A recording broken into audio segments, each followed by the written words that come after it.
भाषा विकास। उद्देश्य।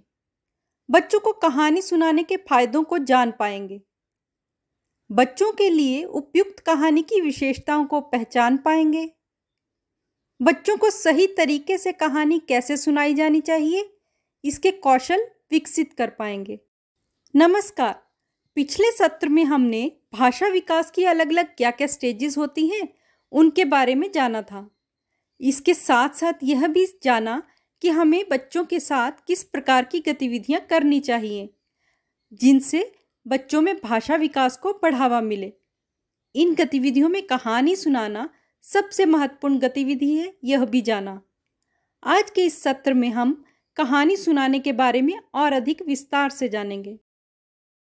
सबसे पहले हमें पता होना चाहिए कि अगर हम बच्चों को कहानियां सुनाते हैं तो उससे उन्हें क्या फायदा होगा। जब बच्चों को कहानी सुनने और सुनाने का मौका मिले तो उनका कई तरह से विकास होता है। बच्चे नए शब्द सीखते हैं और उनकी भाषा विकसित होती है। बच्चों में सुनने और बोलने के कौशल का विकास होता है। बच्चे अलग अलग प्रकार के वाक्यों की रचना से परिचित होते हैं। बच्चों में मौखिक भाषा को समझने की क्षमता बढ़ती है। मौखिक भाषा का विकास पढ़ना व लिखना सीखने के लिए जरूरी है। कहानी सुनने से बच्चों का मानसिक विकास होता है। कहानी सुनते हुए बच्चे अनुमान लगाना भी शुरू कर देते हैं कि आगे क्या होगा।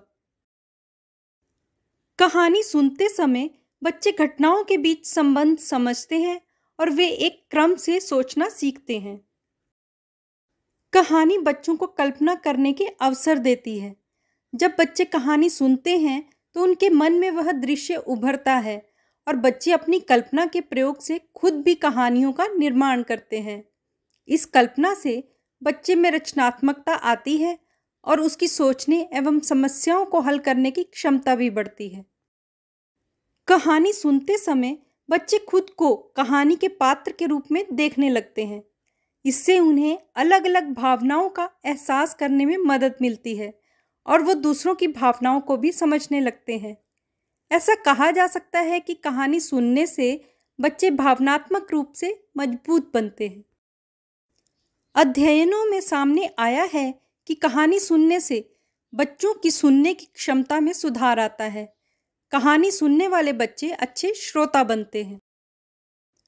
दादा दादी द्वारा अपने समय की सुनाई गई कहानियों से बच्चों को पता चलता है कि पहले का समय कैसा था और तब सब कैसे रहते और काम करते थे। इतिहास की बातें पढ़ने में बोरिंग लगती है, लेकिन जब उन्हें कहानी में पिरोकर सुनाया जाता है तो बच्चों की दिलचस्पी बढ़ जाती है। इसलिए आप बच्चों को कहानी सुनाना शुरू कर दीजिए। कहानी सुनाने के इतने सारे लाभ तो आपने जान लिए, तो क्या अब आप बता सकते हैं कि सही या उपयुक्त कहानी की क्या विशेषताएं होती हैं? उपयुक्त कहानी वो होती है जो बच्चों को रुचिकर लगे। अब आपका सवाल होगा कि 3 से 6 साल के बच्चों को कैसी कहानी रुचिकर लगेगी? कहानी बहुत लंबी नहीं होनी चाहिए। कहानी बच्चों के संदर्भ से मेल खाती हो। यह जरूरी है कि कहानी के पात्र और घटनाएं बच्चों को परिचित लगे। कहानी में 3 से 4 पात्र हो सकते हैं, लेकिन एक मुख्य पात्र हो जिसके इर्द गिर्द कहानी घूमनी चाहिए। कहानी में यदि पात्र को कोई समस्या सुलझानी है तो अंत तक वह समस्या सुलझ जानी चाहिए, नहीं तो बच्चों को ऐसा लगेगा कि कहानी अधूरी है। किसी भी कहानी को सुनाने का एक तरीका होना चाहिए। हमें कहानी सुनाते समय ये सब बातें ध्यान में रखनी चाहिए। बच्चों के लिए एक स्पष्ट शुरुआत, मध्य और अंत वाली किसी कहानी की जरूरत होती है ताकि वे कहानी को समझ सकें। यदि आप किसी किताब से कहानी सुनाने वाले हैं तो जरूरी है कि उस कहानी को आपने पहले से पढ़ा हो। कहानी सुनाने से पहले कहानी के विषय और पात्रों से संबंधित बातचीत से शुरू करें। ऐसा करने से बच्चे कहानी से जुड़ाव महसूस करेंगे। जैसे बंदर की कहानी सुनाने से पहले बंदर का मुखौटा दिखाते हुए बच्चों से बंदर के बारे में बातचीत करें। कहानी के शीर्षक और कवर पेज के आधार पर बच्चों को यह अनुमान लगाने के लिए कहें कि कहानी के पात्र कौन है, कहानी किस बारे में है और उसमें क्या होगा आदि। यदि कहानी के शीर्षक या कहानी में कोई ऐसा शब्द हो जो आपको लगता है कि बच्चों को समझने में दिक्कत होगी, तो पहले बच्चों के साथ उस पर चर्चा करें। कहानी सुनाने के लिए आप कई प्रकार की सहायक सामग्री का भी प्रयोग कर सकते हैं, जैसे मुखौटे, कठपुतली, चित्रकार और कहानी की किताब आदि। कहानी की किसी घटना को सुनाते हुए बच्चों से पूछें कि आगे क्या होगा। जैसे अगर बारिश के समय रानी के पास छाता नहीं है तो क्या होगा। बच्चे जो भी जवाब देंगे उसके बाद कहानी को आगे बढ़ाएं। बच्चों के उत्तर कहानी की घटना से अलग हो सकते हैं। बच्चों के अनुमान को गलत या सही न ठहराएं।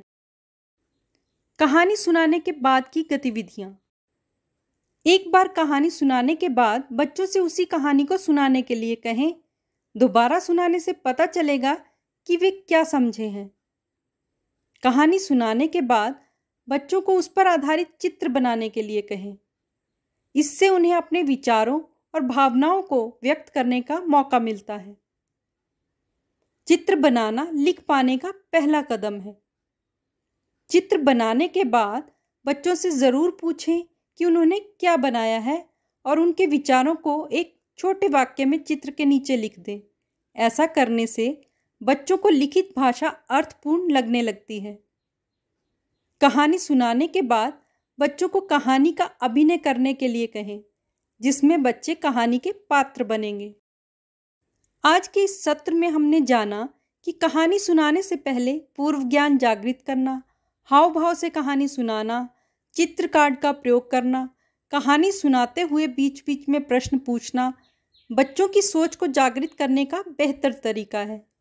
कहानी सुनाने के बाद कहानी खत्म नहीं होती, बल्कि लिखने की कहानी बच्चे के लिए शुरू होती है, क्योंकि चित्र बनाना लिख पाने का पहला कदम है। आज की असाइनमेंट। यूनिट 3 के भाग 1 की असाइनमेंट के रूप में आपने जो 3 से 6 साल के बच्चों के लिए कहानी या कविता स्वयं लिखी थी, उसे बच्चों को सुनाते हुए रिकॉर्ड करके हमारे साथ साझा करें। धन्यवाद।